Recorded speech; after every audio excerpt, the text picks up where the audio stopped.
За Counter Strike-ийн roster change-ийн талаар ярьж байгаа 4 дахь цуврал бичлэг маань ороход бэлэн болжээ. За эхний сэдвээр гэх юм бол PC game багийн үндсэн 5 тоглогч бол яг тодорхой боллоо. За өнгөрсөн бичлэгэн дээр ярьж байсны дагуу SO багийн Core 3 тоглогч болох Crazy, Mutiris, Aragorn гэсэн 3 тоглогч албан ёсоор PC game багт бол нэгдсэнийг бол сая зарлж байна. За ингэснээр PC game баг Valorant-аар дэлхийд 22 руу орж ирж байгаа. Хуучин SO багийн одоо Valorant-ыг аваад за тэгээ PC game-ийн хувьд бол SO-ын 3 тоглогч дээр за Simple болон Electronic гэсэн 5 тоглогч бол ингээд энэ жил 2026 оны тэмцээн уралдаанд орж эхлэх нэ. За тэгээ энэхүү 3 тоглогчийг авснаар PC game 2026 оноос S tier түвшний том тэмцээнүүдэд оролцох боломжтой болоод ирж байна гэсэн үг. За тэгээд хамгийн ихний орох тэмцээний хувьд бол за тунгуудахгүй 1 сарын 28-нд болох IM Krakow тэмцээнд PC game баг за шинэ бүрэлдэхүүнээр бол оролцох нэ. За тэгээ гарахгүй хүмүүсийн хүслэн хүлээж байгаа Simple бас одоо нэлийн удаан хугацааны дараах S tier түвшний тэмцээндээ ингээд тоглоход бэлэн болж байгаа юм байна. За тэгээ багийн AJL-ийг бол Mutiris хийн. За зарим хүмүүс бас AJL хийх вэ гэдээ бас нэлээд асуугаад байсан. За AJL-ийн хувьд бол за SO багт AJL хийжсэн Mutiris AJL бол хийхэр байгаа. За тэгээ PC game түүнээс гадна за багийн дасгалжуулагчийг бол зарласан байна. Багийн дасгалжуулагчаар за Taz орж ирсэн. За Taz-ийн хувьд бол хуучин G2 багт коуч хийж байсан. За Taz-ийн хувьд ингээд карьерийнхаа 2 дахь багийг бол коуч хийхээр орж иржээ. Өмнө нь бол мэргэжлийн тоглогч байсан. Virtus Pro-д бол маш мундаг тоглолтуудыг хийдэг байсан. Ягарахгүй одоо хуучин лежендүүдийн нэг. За гэхдээ бол коучийн хувьд бол бас туршлага бага байгаад байгаа.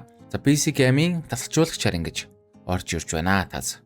За дараагийн сэдв бол за хуучин Astralis, Fnatic гэсэн багуудад тоглож байсан Playmave. За Big багт албан ёсоор ер нь орох нь ойлгомжтой болсон гэдэг бол мэдээлэл гарч ирсэн байна. За Playmave-д бол 28 настай за бас нэлээд туршлагатай тоглогч байгаа. За тэгээ Big-ийн хувьд бол Playmave-ийг $400,000 грээгээр худалдаж авч байгаа гэсэн яриа бол гарч ирсэн. За тэгээ Big-ийн хувьд бол за эрэг 2026 онд IM Clone одоо Major болно. За IM Clone-ийн хувьд гэх юм бол Германд зохион байгуулагдахаар байгаа. За тэгэхээр Big-ийн хувьд яг өөрсдийнхөө төрлөх нутагт болох Major тэмцээнд бас орохын тулд бас нэлээд зөрөгтэй roster change хийж байгаа нэг харагдаж байна. За дараагийн roster change-ийн хувьд бол Astralis багийн шинэ 2 тоглогч ерөнхий тодорхой болж байна. За Astralis багийн хувьд гэх юм бол саяхан Device болон Magisk гэсэн 2 тоглогчийг бол багаас гаргаж байгааг бол албан ёсоор зарласан. Тэгээд тэрхүү 2 тоглогчийн оронд олон улсын 2 тоглогчийг бол авна гэж бол ярьж байсан. За тэгээд энэ 2 тоглогчийн оронд шинээр за Monte багт тоглож байсан Ryu, за Wildcard багт тоглож байсан BC гэсэн 2 тоглогчийг бол багта авах гэж байгаа гэсэн мэдээлэл бол гарч иржээ. За тэгээ Astralis багийн хувьд бол энэ хүү мэдээлэл яг албан ёсоор тодорхой болох юм бол эрэг 2026 онд Huxi, Yabi, Stair, Ryu, Fizzy гэсэн 5 тоглогчтойгоор тэмцээн уралдаанд орж явах юм байна. За дараагийн roster шинжний мэдээлэл гарсан баг бол 100 Thieves баг. За ер нь бол 3 тоглогч албан ёсоор бол зарлчлаа. За 100 Thieves-д орж байгаа 3 тоглогчийн хувьд бол за өмнөх бичлэгэн дээр бол ярьж байсан. За Alliance багаас Poi бол орж ирнэ гэдэг шуум иржсэн бол за тэр бол тодорхой болсон. Албан ёсоор бол Poi-г орж байгааг л зарлсан.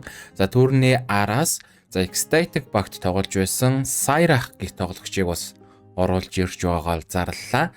За тэгээд 3 дахь тоглогчоор SO багт тоглож байсан Agil орж ирж байгаа юм байна. За ингэснээр 100 Thieves-ийн хувьд гэх юм бол яг одоогоор үндсэн бүрэлдэхүүн Rain, Poi, Saira, Agil гэсэн 4 тоглогч.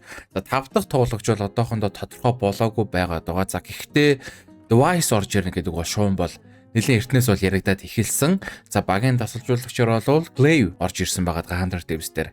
За хэрэг тэгээд яг энэ хүү Device тухай албан ёсоор зарлагдах юм бол 100 Thieves баг за Valorant тгээс ихдэх юм байна. Ямар хуучин бол бас нөгөө нэг Gamer Legion багийн core тоглогчдыг авна гэдэг бас мэдээлэл гарч ирж байсан.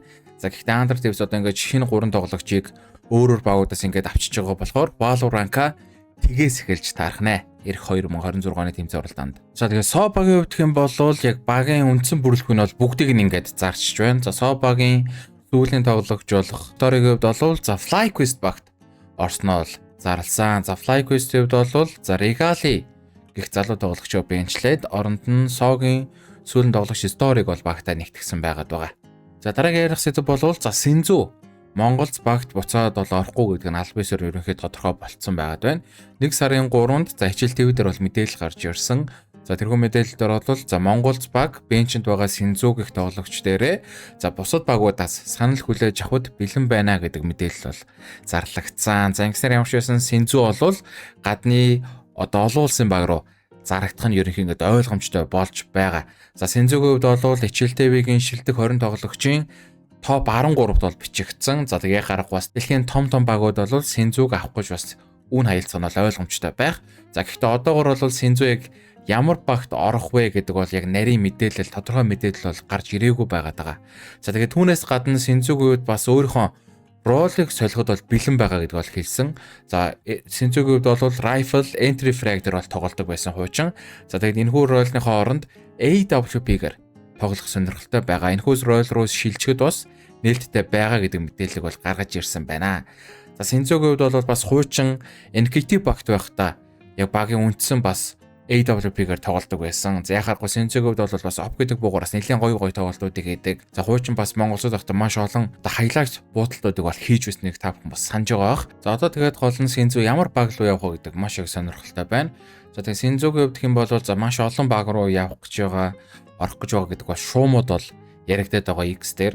За энэчнээс бол яг дурдах юм бол за Нави баг руу орно гэдэг бас шуум бол явж байсан. За Навигийн хувьд хэм бол яхаарахгүй бас одоо л бүрэлдэхүүн солигдох боломжтой бас том багуудын нэг байгаад байна.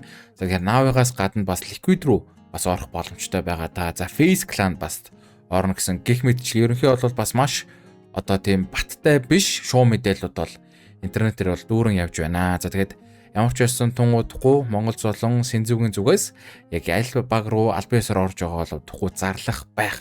За тэгээд 2026 онд хэдүүлээ бас Монголоос гадна Синзүүгийнхаа шинэ багийг бас дэмжих нь ингээд ойлгомжтой болж явах шиг байна да. За дараагийн сэдвүүд бол за 2026 онд Cashmap иргэн ирж магадгүй гэдэг бол яриа гарч ирсэн. За энэхүү сэдв нь Davira-гийн Counter-Strike-ийн хайлайт хийдэг контент бүтээгч өөрийнхөө X хаяг дээрээ CS2 Rewind 2025 видеого оруулж одоо хуваалцсан. За тэгээд тэрхүү видеог нь Valve-ийн аккаунт болох Counter-Strike retweet хийхдээ 2026 гих одоо бичнийхээ эможи дээр радиоактив буюу цацраг идэвхтэй аюултайг илэрхийлсэн эможиг одоо орлуулж тавьсан байгаад байгаа. За энийг нь хараад хүмүүс ерөнхий Cashmap тунуудахгүй эргэж ирхнэ гэдэг одоо хаамаг бол гарч ирсэн. За тэгээ хэрэг одоо Cashmap эргээд map pool-д орж ирэх юм бол за бас ямар map-ийн оронд орж ирэх вэ гэдэг бас нэлээд сонирхолтой байгаад байна. За дараагийн ярих сэдэв бол 2026 оны хамгийн ихний буюу 1-р сарын Valve ранкны жагсаалт бол гарч ирсэн. Уг чансааны жагсаалтаар 4 том тэмцээн багууд авирах бөгөөд манай улсын Монгол багийн хувьд 1786 оноотойгоор 8-т бол жагссан байна. За тэгээд ирэх 4 том Эстер төвшний тэмцээний хувьд бол IM Krakow, за PGL Clash Napako, ESL Pro League Season 23, IM Rio гэсэн энэхүү 4 тэмцээн за энэхүү 1 сарын Valve ранкаар багууд бол урахаар байгаад байгаа.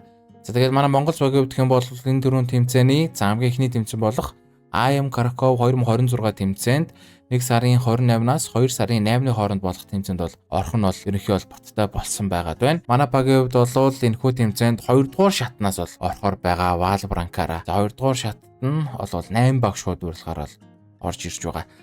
За ингээд ямар ч байсан өнгөрсөн хугацаанд гарч ирсэн Counter-Strike-ийн roster change болон за мэдээллүүд бол ингээд дууслаа. За дараагийн цуврал бичлэг бол ерөнхий баг энэхүү өвлийн амралтын roster change-ийн сүүлийн бичлэг бол болж таарах байх. Хэрвээ танд энэ бичлэг таалагдсан бол лайк болон subscribe дарахаа битгий мартаарай.